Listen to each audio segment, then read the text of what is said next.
Teilim, chapitre 52. La Mnatseach maskil les David. Intéressant le terme maskil, qui vient du mot sechel, réflexion. Pensée n'est pas une pensée spontanée, une pensée, l'humeur de la pensée, mais une pensée, j'ai envie de dire une pensée réfléchie. Ici, David Ameller veut nous faire réfléchir sur quelque chose. Le concept, la notion de réflexion se dit sur quelque chose qui n'est pas évident, en tout cas qui n'est pas face à nous, c'est pas là, on n'a pas besoin de réfléchir, c'est là, on le voit bien comme on dit. On réfléchit sur quelque chose qui n'est pas là, sur une idée, sur un concept, sur une situation. David Ameller veut qu'on réfléchisse sur quelque chose. C'est quoi cette chose? Bevo doeg adomi vayagen le Shaul, vayomer lo ba David el bet Achimelech. Dans l'histoire de David Ameller, à un moment donné, il est poursuivi, pendant de nombreuses années d'ailleurs, par Shaoul. Shaoul veut tuer David Ameller. Voilà que le roi David va se réfugier dans la ville de Nov, ville des Kohanim. Cette ville, gouvernée apparemment par Achimelech, qui était un Kohen. Là-bas, il trouve refuge. Et voilà que Doeg Haadomi, qui était conseiller auprès du roi Shaoul, va médire auprès de Shaoul et il va lui dire, tu sais, Achimelech a offert refuge à David Ameller. Et donc il va l'aider à se sauver, à se cacher du roi. Ce qui va entraîner la mort de toute cette ville. Shaoul va tuer toute cette ville, va décimer tous les habitants de cette ville. C'est extrêmement grave. Tout ça à cause du Lachon Hara de Doeg à Adomi. Par ses propos, nous dit le Meiri, David Ameller, il vient éveiller les cœurs. Il vient faire savoir aux hommes que la fin du rachat est sa propre perte, sa destruction, voire sa mort. À un moment donné, l'homme fait quelque chose, agit, mais il n'agit pas de façon correcte et conforme à la Torah. Alors tout de suite, on ne voit pas la chose. On ne voit pas les conséquences de nos actes tout de suite et immédiatement. Doeg fait du Lachon Hara, c'est très grave.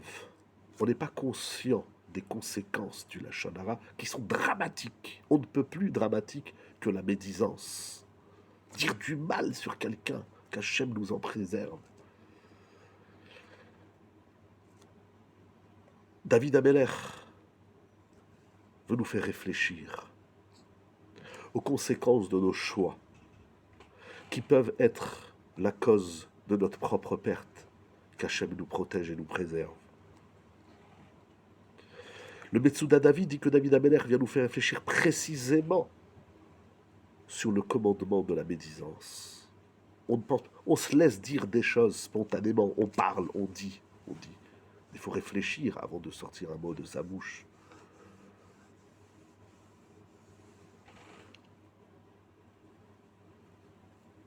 Selon certains Rishonim, selon Rashi, David Ameller va porter cette réflexion pas seulement dans un texte, dans le Teilim.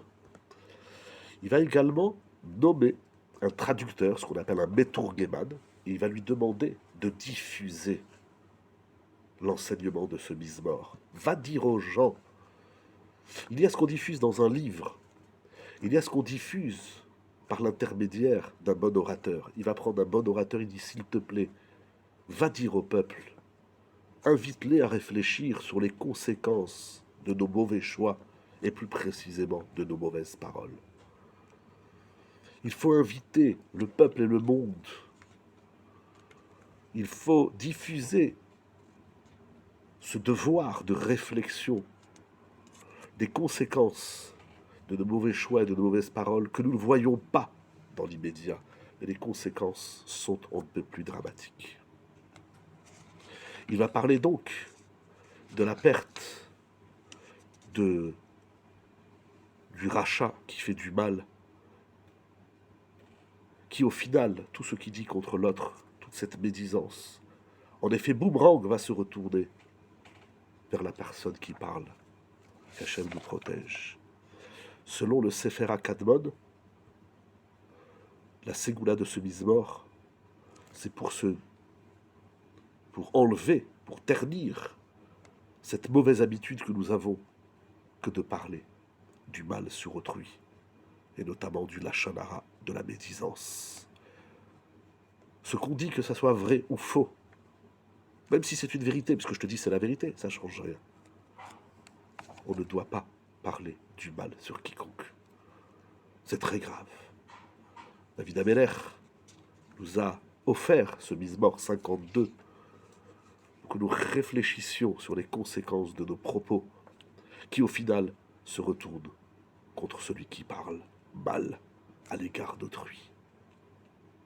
Qu'Hachem nous aide à garder notre bouche, que nous ne soyons pas nous-mêmes la cause de nos problèmes, uniquement à cause de nos mauvais choix, et plus précisément à cause des mauvaises paroles que nous prononçons à l'égard de quiconque.